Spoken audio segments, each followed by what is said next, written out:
Gunshot silence. A glass shatters somewhere in the dark. A man is breathing, too fast. Not fear, calculation. Across the table someone smiles, too clean, too calm. Trust me, 2 words, but his fingers twitch. His eyes don't blink enough. His story doesn't match. And in that split second, everything feels wrong. John Wick doesn't ask twice, because the last time he believed words over instincts, they took everything from him. Now rewind. Before the suits, before the blood, before the legend, there was a man who learned one brutal truth early. People don't lie with their words, they lie with everything else. And if you miss it, you don't just get hurt, you pay for it.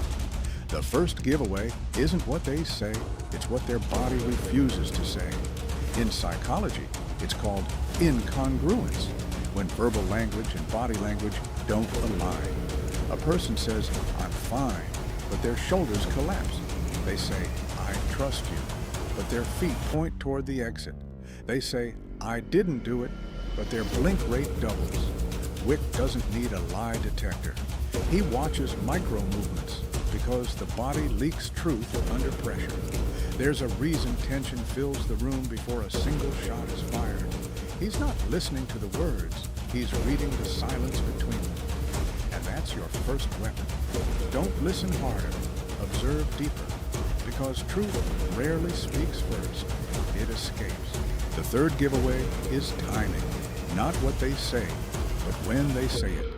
In high-stakes communication, delayed responses can signal fabrication because the brain needs time to construct a lie, a fraction of a second too long, a hesitation where there shouldn't be one, or worse, an answer that comes too fast, pre-planned, pre-built, like they were waiting for the question.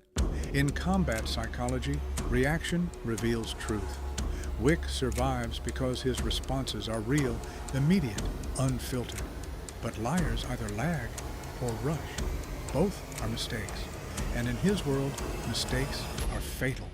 There's always that quiet moment, almost invisible, where someone answers too smoothly, too perfectly, and he knows. That's not confidence. That's preparation. That's someone controlling the version of reality you're allowed to hear. And in that moment, the outcome is already decided. But here's where it turns.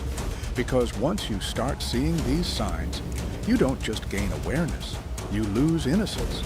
You begin to notice everything. The smile that doesn't reach the eyes, the story that feels too clean, the pause that shouldn't exist. Trust stops feeling automatic.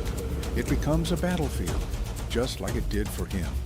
And after that peak of awareness comes the cost.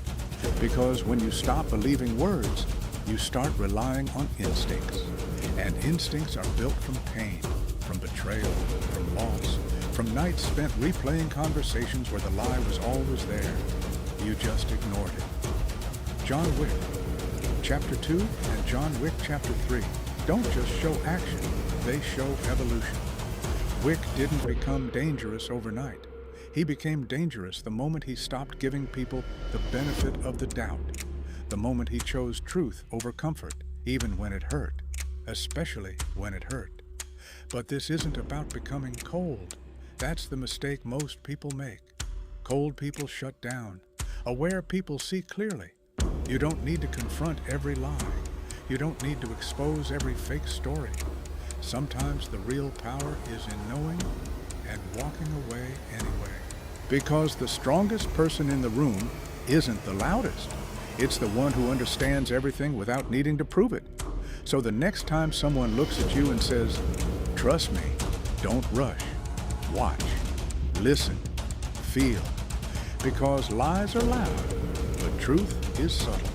And if you train yourself to see it, you won't just avoid betrayal. You'll move through life the way Wick moves through chaos, calm, precise, untouchable. And in a world full of noise, that might be the most dangerous skill of all.